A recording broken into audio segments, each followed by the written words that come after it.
Gary Stapleton, you guys, he is the one who is running that exquisite lab for your breath test, SIBO Diagnostics.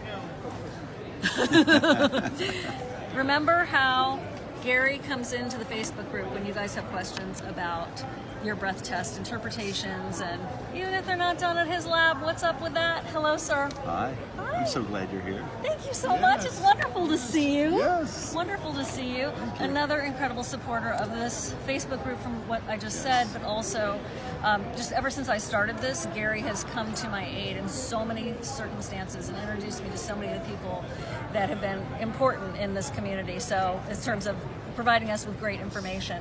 Well, it's a great resource. Thank you for hosting it, because this is an opportunity for patients and clinicians worldwide to have access to the latest breaking news in the care and treatment of patients suffering from SIBO and other gut conditions. Sure. I wanted to talk to you about some other tests that you do, like fructose malabsorption. Yes. Sucrose malabsorption. Yes. So and lactose. And lactose. Okay. Milk, right? So if someone has treated their SIBO, unresolved, doesn't change, maybe they didn't test.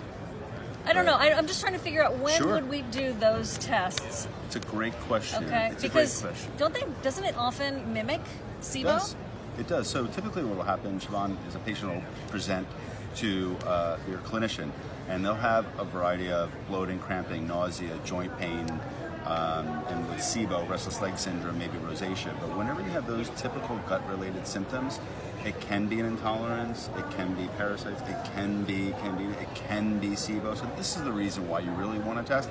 Plus, there are reasons why we want to test beyond that. But to stay focused on your question with regard to intolerances, from my perspective, I know that the community says rule out SIBO first, treat SIBO first, and I would not necessarily disagree with that. However, I will tell you, if you really look at the data with regard to intolerance testing, you'll see in the data it says when you have an intolerance test, which is very similar to a SIBO breath test, in other words, we're prepping the same exact way for 24 hours, and then we're going to fast, and then we're going to collect breath for a period of 3 hours. Same exact thing, except for SIBO, you collect every 20 minutes, and lactose or fructose and sucrose intolerance, you collect every 30 minutes. Still a 3-hour test. However, with the SIBO test, we're looking for gas early, because think of your GI tract. If you have bacteria in your small intestine, that's where, when the glucose or lactulose is going through the small intestine, it'll interact with bacteria, it'll ferment, and that's why you get gas early. If you have gas early, that's a positive for an intolerance test. However, if you get gas late with an intolerance test, that's your indication that the subject... I just want to stop you for a second. Wait. If you get a result early, it's a SIBO breath test. Right. Okay, so you're positive for SIBO, and then later it's the intolerance test. Right, because if you think about it, with SIBO, your small intestine comes first, and then follows your colon or your large intestine. So when we're still just fermenting bacteria. You're supposed to have bacteria in your large intestine. You're not supposed to have bacteria, to a great extent, in your small intestine. So with the SIBO test, did we have gas presence indicating bacteria fermentation early? That would be positive during a SIBO test. But late fermentation would be with an intolerance test. So let's say you think you're intolerant to fructose.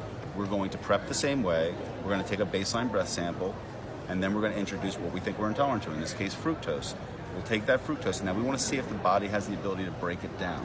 If it has the ability to break it down, in the 3rd hour of the test there's no gas because it's gone.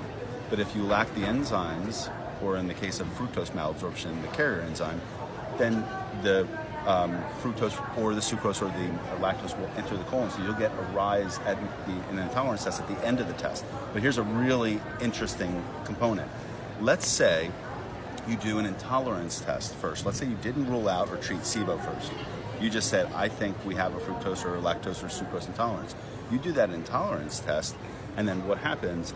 You get an early rise of gas because of SIBO, because the substrate is feeding the bacteria, and then you get a late rise because they're also intolerant. Or you get an early rise, and then it falls out at the end of the test. There's no gas at the end of the test because they were able to, they had the enzymes. So some labs would call it positive for intolerance, but it's not. It's really SIBO. That's why clinicians say rule out SIBO, but you don't have to. You get an early gas, There's no way that made it to the colon in 30 or 60 minutes, right? It's later on. So a true positive intolerance test is when you have gas in the 3rd hour of the test. So, and you could get a negative intolerance because you have SIBO, because there's gas present, so you don't get the rise of gases during the test. So you have to look at this data early. I mean, you have to look at it very closely. If you have a lot of gas throughout the test, do we have an elevated baseline that goes up in test tube 2 and or 3? That's an indication you're dealing with SIBO. And then do you have 3rd hour gas? If you do, you have an intolerance. And it always matches up with clinical impressions. When I have clinicians that do both a SIBO test and a lactose or fructose or sucrose intolerance test, it always matches up. Where we had gas in both places on the intolerance test, you get a positive hit for SIBO. So you're telling me that could be a double whammy for a lot of people? Some clinicians actually use intolerance tests because that'll tell them whether or not they're dealing with SIBO. They should still do a SIBO breath test because not use any lab. It's not about me needing another test, and that's not why I suggest that. But SIBO breath tests have been validated with the use of lactulose or glucose. And both, by the way, are highly accurate, based in data, not based on my opinion. Okay. Yeah. Way to be official, Gary. Well, we'll try. We'll try. Thank you so much. I hope Thank that you. helps and doesn't add to any confusion. Instead, clarifies some of your other options. And you don't need a script, just saying, for fructose, sucrose, or lactose. Or glucose for SIBO. There it is. All which could be drop shipped right to your home, too. You don't have to stock and you don't have to pick it up at an office or anything. And if somebody wants to get a hold of you, how do they do that? Not you at home, because that's Sure. basically happened already. How do they reach out to your lab? aerodiagnostics.com, or if you want to email customer service at aerodiagnostics.com, or our phone number is 617-608-3832. Cool, Joel. Thank you. All right, thank Thanks. you. Great to see you. Thank you. Thanks.